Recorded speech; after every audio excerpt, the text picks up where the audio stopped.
할렐루야. 오늘도 새벽 묵상으로 주님의 말씀 앞에 또 기도의 자리로 나오신 여러분 한 분 한 분을 주님의 이름으로 축복합니다. 오늘 우리가 함께 묵상할 말씀은 레위기 23장 15절부터 25절까지의 말씀입니다.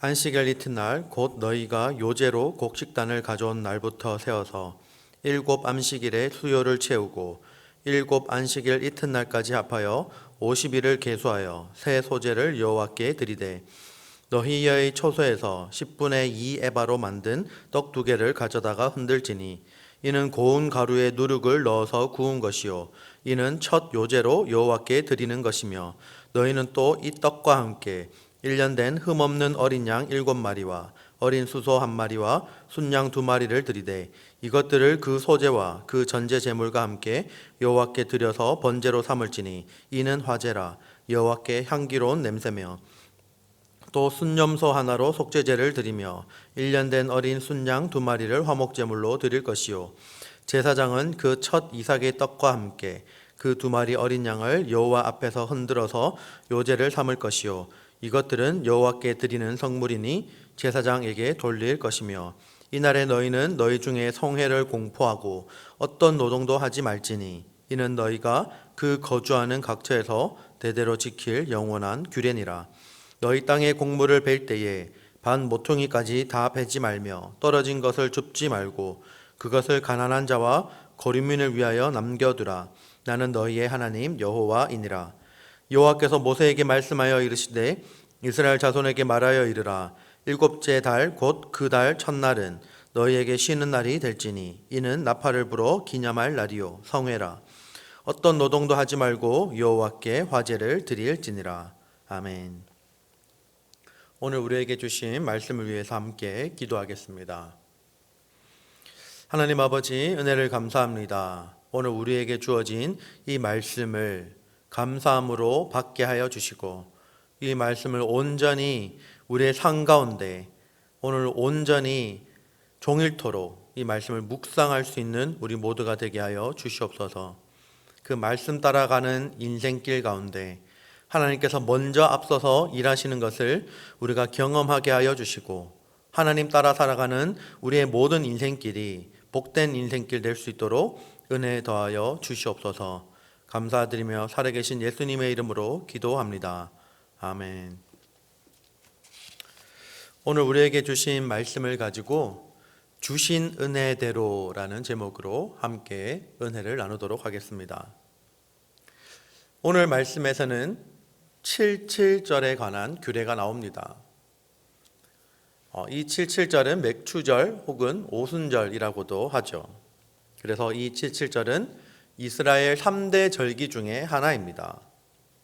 이 절기는 보리의 첫 곡식단을 여호와께 드린 날로부터 7주가 지난 다음 날, 곧 50일째 되는 날, 밀의 첫 수확을 하나님께 드리는 최대의 농경제였습니다. 오늘 이 말씀에서 나오는 77절과 관련해서 우리가 주목해야 할 것은 바로 이때에는 누룩을 넣어 만든 떡 2를 하나님께 드렸다라는 것입니다.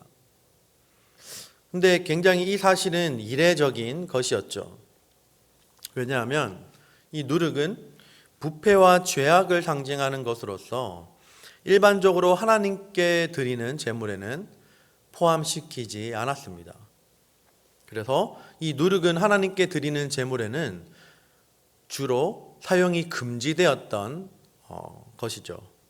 그런데 그럼에도 불구하고 하나님께서 이처럼 오순절에는 누룩이 든 유교병을 제물로 드리도록 하신 이유가 무엇일까요?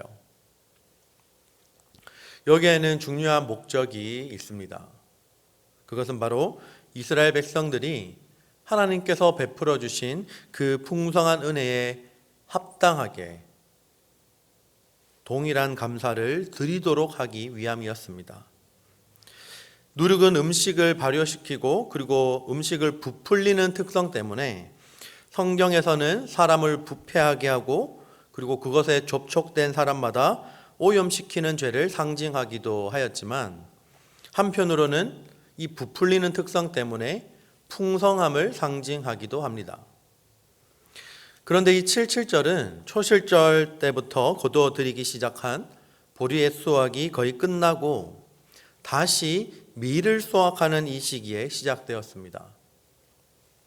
따라서 이때는 그 어느 때보다 곡식이 풍성한 때였죠. 그래서 하나님께서는 이스라엘 백성들로 하여금 그러한 풍성한 은혜에 맞게 감사를 드리도록 하기 위해서 예외적으로 누룩을 넣은 떡을 바치도록 한 것입니다. 이것은 77절에 드려야 했던 그 제물의 양이 초실절에 드려야 했던 이 제물의 양보다 훨씬 많았던 사실로도 알 수 있습니다. 초실절에는 수양 한 마리만 번제로 드렸지만 77절에는 어린 양 7과 그리고 수소 하나 그리고 수양 2를 번제로 드려야 했고, 게다가 속죄제로 수염소 하나와 화목제로 1년 된 수양 2를 드려야 했던 것입니다. 하나님께서는 자신의 백성들에게 은혜에 주신 그 주신 은혜에 합당한 감사를 요구하셨습니다. 주신 은혜가 클수록 그에 대해서 동일하게 크게 감사해야 한다는 것입니다. 말라기서에서는 하나님께서 마땅히 드려야 할 11조와 그리고 헌물을 드리지 않는 행위를 하나님의 것을 도적질하는 행위로 간주하시고 이렇게 행하는 자들을 저주하셨습니다. 말라기 3장 8절과 9절의 말씀입니다. 사람이 어찌 하나님의 것을 도둑질하겠느냐? 그러나 너희는 나의 것을 도둑질하고도 말하기를 우리가 어떻게 주의 것을 도둑질하였나이까 하는도다. 이는 곧 11조와 봉헌물이라. 너희 곧 온 나라가 나의 것을 도둑질하였으므로 너희가 저주를 받았느니라. 아멘. 우리는 우리가 하나님께 받은 은혜에 합당하게 감사를 표할 수 있어야 합니다. 은혜를 많이 입은 자일수록 동일하게 하나님께 대한 감사를 표할 수 있기를 바랍니다. 하나님의 은혜를 잊고 살아갈 때 우리는 감사를 잃어버리게 되고, 그리고 감사를 잃어버린 그 자리에는 불평과 불만이 자리하게 됩니다. 사탄 마귀는 그 틈을 타서 우리의 삶이 하나님의 은혜와 점점 더 멀어지게 만듭니다. 우리가 이 아침 다시 한번 우리에게 주신 이 하나님의 은혜를 기억할 수 있기를 바랍니다. 그리고 그에 맞는 합당한 감사를 올려드리는 삶을 살아가시길 축복합니다. 감사로 하루하루를 채울 때 하나님이 주시는 그 은혜의 풍성함도 날마다 더 크게 더할 줄 믿고 그렇게 살아가는 우리 모든 인생 되시기를 주님의 이름으로 축복합니다. 오늘 우리에게 주신 이 말씀을 기억하며 함께 기도하기를 원합니다. 오늘 77절에 관한 하나님의 말씀을 우리가 보았습니다. 하나님이 주신 은혜에 감사함을 우리가 표해야 되는, 하나님이 주신 은혜를 기억해야 하는 이 규례를 보았습니다. 우리가 이 아침 시간 다시 한번 기도하기를 원하는 것은 하나님, 현재 내게 주신 하나님의 은혜, 지금까지 주신 하나님의 은혜를 잊지 않고 그것에 우리가 감사함으로 살아가게 해달라고 기도합시다. 우리가 은혜를 잊으면 잊을수록 그 자리에는 불평, 불만이 들어온다는 사실을 잊지 마시고 날마다 하나님이 주신 은혜를 기억하고 또 기억해서 그것을 감사함으로 하나님께 올려드리는 우리의 인생 되게 해달라고 기도합시다. 특별히 오늘은 목요일입니다. 우리 가정을 위해서 함께 기도해 주시길 바랍니다. 우리 가족 구성원들 가운데 몸이 아픈 혹시 가족 구성원들이 있다면 하나님께서 치유해 주시도록 간절히 기도합시다. 그리고 여전히 예수 그리스도를 나의 구주로 영접하지 못하는 가족 구성원들이 있다면 하나님께서 구원의 역사가 우리 가족에게 일어나게 해달라고 기도합시다. 그리고 특별히 우리 바울 공동체를 위해서 기도해 주시길 바랍니다. 우리 바울 공동체가 하나님이 기뻐하시는 공동체, 그리고 정말로 복음을 가지고 이 땅 가운데 선한 영향력을 드러내고, 그리고 하나님이 주신 이 복음을 증거하며 살아가는 우리 공동체 되게 해달라고 기도합시다. 그래서 우리 바울 공동체가 정말 하나님이 주신 은혜에 감사함을 표함으로 말미암아 그저 그렇게 하나님 나에게 주신 은혜를 그냥 그대로 묻어두는 것이 아니라 내게 주신 은혜가 너무나 크기 때문에 그 은혜를 나눌 수 있는 나눔의 공동체 되게 해달라고 함께 기도합시다. 우리 이러한 기도 제목을 두고 다 같이 기도하겠습니다.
아멘.